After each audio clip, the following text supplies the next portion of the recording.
Weston Villa, it means so much to me. It means a lot to me. It's something that I've poured a lot of time, effort, but most of all, just a lot of passion. A lot of passion. This is something that, again, it's a platform for me, first of all, to keep playing and to continue my playing career, but also it's an opportunity for me to play with my friends and for me to compete and for me to give them a platform to keep playing and keep competing. And again, at the end of the day, we're playing a sport, we're doing something active, we're staying healthy.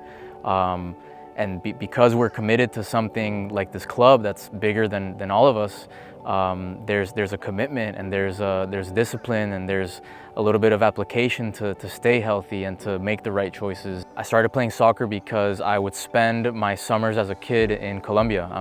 I was born in Colombia, in Bogota, and my mom would send me and my brother to Colombia to spend our summers there with our aunts and our uncles and my cousins. That was also around the time where I think soccer peaked, which was around like 2006, and that 2006 World Cup, which was just full of legends and full of, top players.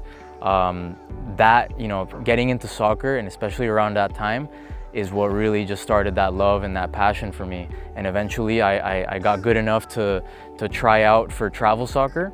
And from then on, Weston FC became where I played club soccer.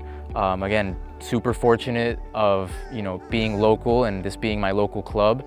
It also happened to be a very sophisticated travel club and a very serious, very high-level club with high-level players, high-level coaching. The team started around almost 3 years now. We started in 2022. Really, the birth of it was an idea that I had. Basically, I played soccer in college, and then when I came home from college, and along with the rest of my friends also coming home at that time, we'd be playing pickup soccer, we'd be getting together, and it was becoming like a regular thing.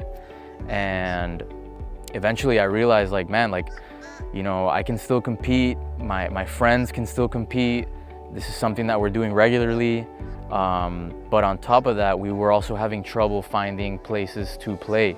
And places to get together, and it was hard to find a field and to to really take advantage of facilities and things like that. And so I got this idea to start my own team and kind of give myself my own platform and my own opportunity to play somewhere where we wouldn't be kicked off, and we have a field and we can compete. And I knew that I had more than enough friends around in the area who would be available and willing, and so that's where the team started. The name is really it's a bit of a play on words, obviously. I'm a big fan of the Premier League. I'm actually a Chelsea fan, but I knew that I wanted to make the team after something related to the Premier League, and I wanted it to have a Sunday League style name and kind of that type of thing. And so I thought of Aston Villa as well because, one, it's a pretty neutral team. There's not a lot of Aston Villa fans in South Florida, so I didn't want to name the team after something that potentially a friend of mine could have a problem with that team and the inspiration behind it. So I thought of Aston Villa, and then I also wanted a color for the team that was pretty unique, right? I didn't want to have like a traditional basic color that a lot of other amateur teams would have. And so again, that just made me even more think of Aston Villa and think of them as like the inspiration. And then obviously the name of where we're from and where I'm from and where most of the team is from, Weston, again, is a great play on words on the name. And so that's kind of where Weston Villa was born from. Initially, the idea was to play full-sided 11-on-11, like a Sunday league type of game. But unfortunately, there was nothing in our area, and there was nothing really local that could give us that.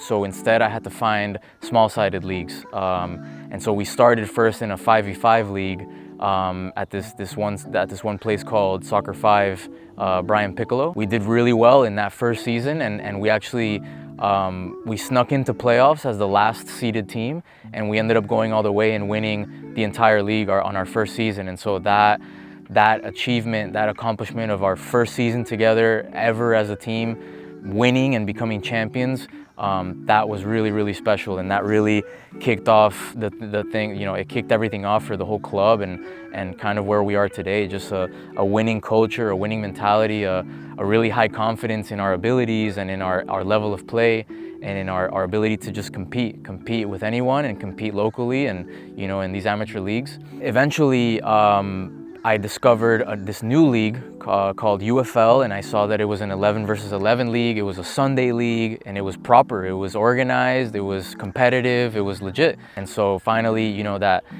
initial idea that I had of playing 11 versus 11, playing outdoors, playing a proper Sunday league, it finally came to fruition this summer now, 2025. I would reference my college playing career, and those years playing college soccer were very formative to that leadership that I have, and the leadership that I try to impose as well.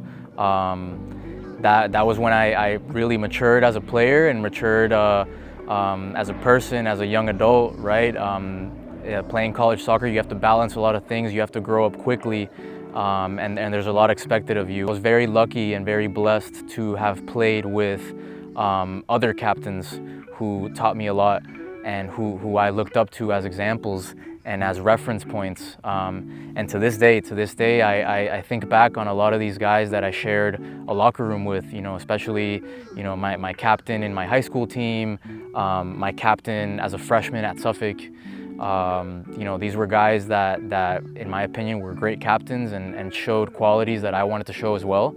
And so I saw them and I recognized them. The identity of the club is high level, it's competitive, it's, you know, very Latino, it's very, you know, grounded to our roots. Like we're frequently talking in Spanish and talking in English, and again, just very natural to this area and to who we are and South Florida as a whole. A big part of our identity is moving that ball on the ground, being highly technical, playing 1-2 touch, making runs, having a style that is very similar to what we grew up playing here. As captain, I take it very seriously. I make sure that I'm present and that I'm there and that I'm the first guy to walk through. I know I have guys behind me, but I have to be the first. I have to be the one that responds. I have to be the one that picks up slack. But again, I have no problem doing that. I just see that as my role. I see that as my responsibility as a captain. And on the field too, it's a really, you know, big honor for me. It's the perfect blend of challenging and responsibility, but also, you know, absolute pleasure to be out there with my boys, with my guys, you know, guys that I've grown up with. Just going to battle with these guys and wearing that armband is something that I'm incredibly proud of. Joining the UFL has been incredibly positive for the group. It's a big step for the club. You know, it's the right step. I feel that it's the step that, you know, we wanted, we deserved, and it came at the perfect time. I think everyone has recognized this opportunity and this group and the club and what we've created, and the opportunity that we have to play together and to be a part of something really, really special has just brought us even more together, has got guys to buy in even more to what we're about, to what we're trying to accomplish. The most present focus and the immediate focus is the current UFL season and the season that we're in right now. We're doing really well. We've gotten off to a really good start, and so the immediate focus is, you know, can we make a statement? Can we shock the league right now? Can we really do something unexpected? You know, can we raise some eyebrows? Can we make people, you know, really start to think about us?